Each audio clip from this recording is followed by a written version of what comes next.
Ladies and gentlemen, I'm going to be real with you. I do not feel like number one.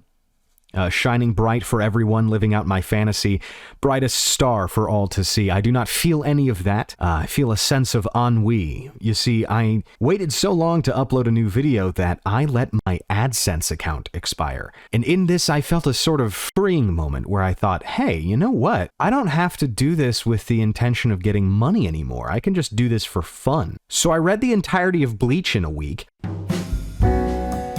So in case you are completely unaware, here coming up on October 10th, we're going to have two Bleaches. There's going to be the main anime that came out, and now there's a continuation called The Thousand Year Blood War, which is based on the final arc of the manga.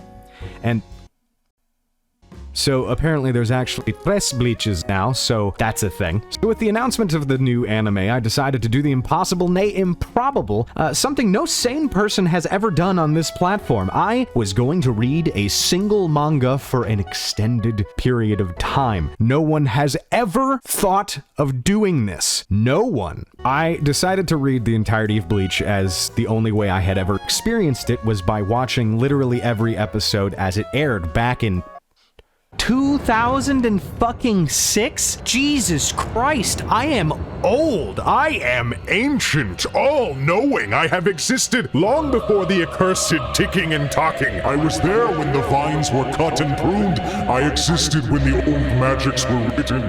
Kneel before me as I am become death. Come on and slam, and indeed, welcome to the jam.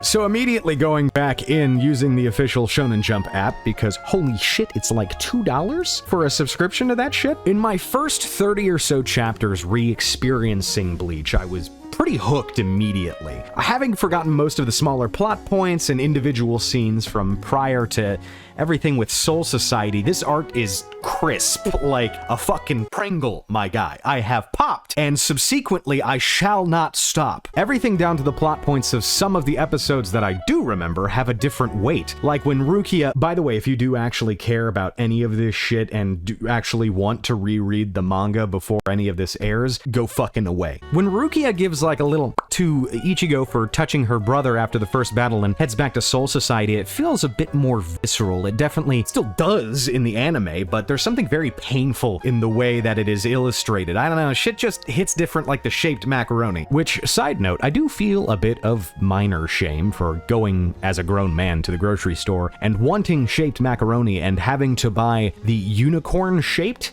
macaroni, because the only other one they have on the shelves right now is motherfucking Paw Patrol. You know, unicorns are a small price to pay to not support law enforcement. All of them. Including those literal bitches. As the manga continues into Soul Society and rescuing Rukia, I even feel like the pacing is a bit more natural than the way the anime actually portrayed it. Like, compared to the anime stopping and starting very, very frequently, it's a sort of breakneck race to the finish line of that execution plinth where we all know what happens, baby. At this point, we move into the Rancor arc, which, goddamn, there were moments in the manga that were not done justice in the show. I do have to say the Ulquiorra fight still rips in the anime version, but if you go back and read the manga, something about the art just being in just the limitation of black and white just nails the scale and scope and dread of everything. Shit just feels different again. And then Aizen happens, and we all know how that goes. Yada yada, don't look at my sword, yada yada, gets a Tensho, that's what the mask is. Whatever. Now, I want to use this moment to address something that I did notice going forward from Soul Society into the Arrancar and Fullbring arcs. I do kind of agree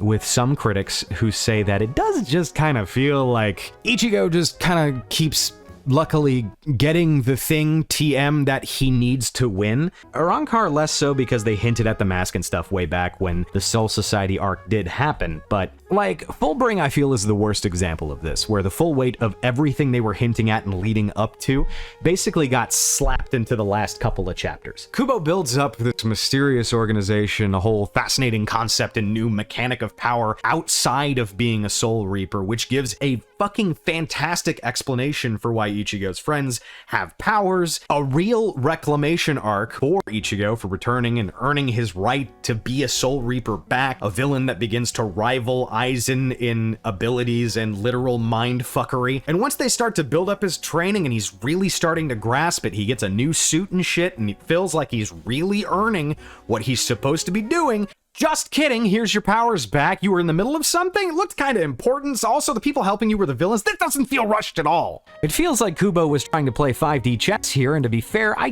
don't think anyone expects this to happen reading it. It definitely throws you for a loop, so full marks for that. But when Ichigo gets his power back with some extra straps on his feet, the weight of everything you've seen feels like it was kind of unnecessary. I don't even think that's the right word. It just, like, he beats Jugo in like 2 hits. There's no back and forth. There's no maybe I can't do this. It's just wham, bam, bonkai, slam. Now we are entering the adaptation that is arriving soon, and I did read through it. Without spoiling anything, I'll just say I hope it's neat. Like, nobody expected this. It's cool to get the final arc we never got to see, and with the quality that they've shown in the trailers, I only hope we can expect greatness from this. My point is...